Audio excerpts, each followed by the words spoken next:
حضرت ابراہیم کے گھر میں دو خواتین ہیں، ایک آپ کی بیوی ہیں، ایک حضرت ہاجرہ ہے. اولاد کوئی نہیں، بڑا میوہ ہے میٹھا. گھر وہی آباد ہوتا ہے جس میں بچے روتے ہیں، گھر ہوتا ہی وہ ہے جس میں بچوں کی چنچناہٹ ہوتی ہے، بھن بناہٹ ہوتی ہے. حضرت ابراہیم نے ایک بچہ روتے ہوئے دیکھا تو آنکھوں میں آنسو آئے، کہنے لگے ربی حب لی من الصالحین، یا اللہ مجھے بھی نیک اولاد عطا کر دے. حضرت سارہ نے سن لیا، کہنے لگی ابراہیم شاید میرے بطن سے تو آپ کو نصیب نہیں، ہاجرہ سے نکاح کر لو. جناب ہاجرہ سے نکاح ہوا. اللہ تو بڑا بے نیاز ہے، رب کریم نے حضرت اسماعیل جیسا خوبصورت بیٹا عطا فرمایا. بیٹا کالا سیاہ بھی ہو تو سینے کی ٹھنڈک ہوتا ہے، پر یہ تو وہ بیٹا ہے جس کی پیشانی میں نور محمدی چمکتا ہے صلی اللہ علیہ وسلم. حضرت سیدنا اسماعیل علیہ اتنے خوبصورت.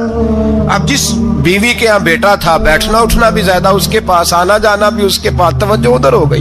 جناب سارہ رشک کرنے لگی. ایک دن کہنے لگی اسے چھوڑ آ جنگل میں، وادی غیر ذی زرع، مکے کے پاس.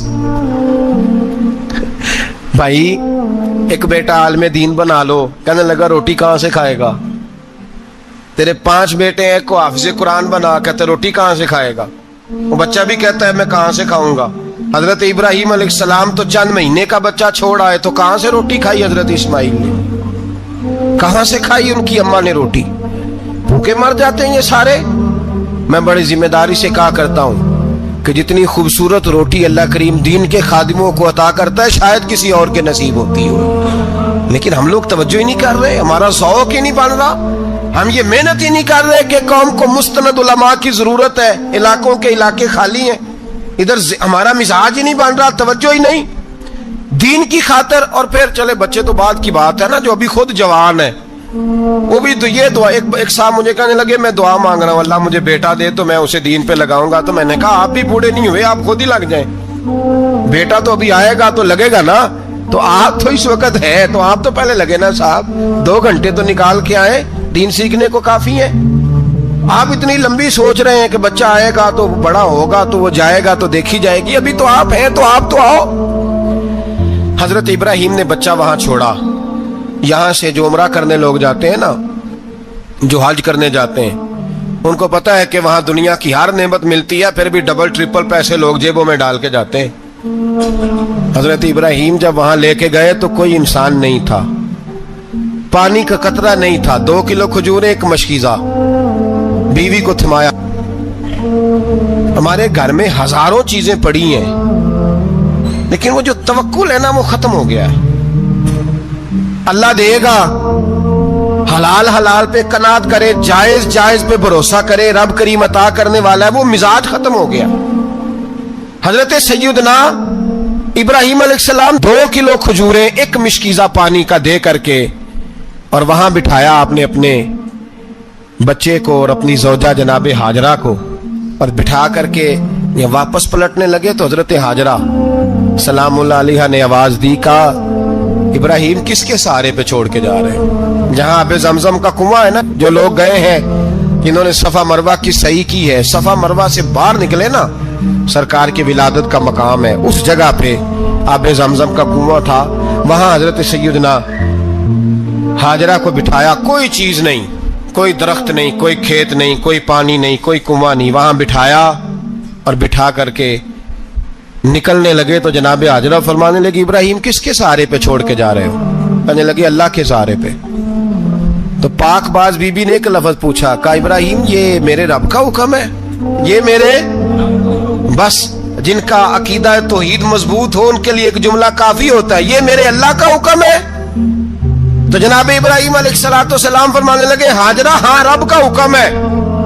جب یہ لفظ کہے تو چاہیے تھا نا حضرت ابراہیم تسلی دیتے، تو بی بی صاحبہ تسلی دینے لگی، عرض کرنے لگی ابراہیم اگر اللہ کا حکم ہے تو پھر آپ ہماری فکر نہ کرنا. اگر یہ رب کا حکم ہے تو پھر ہماری فکر نہ کرنا.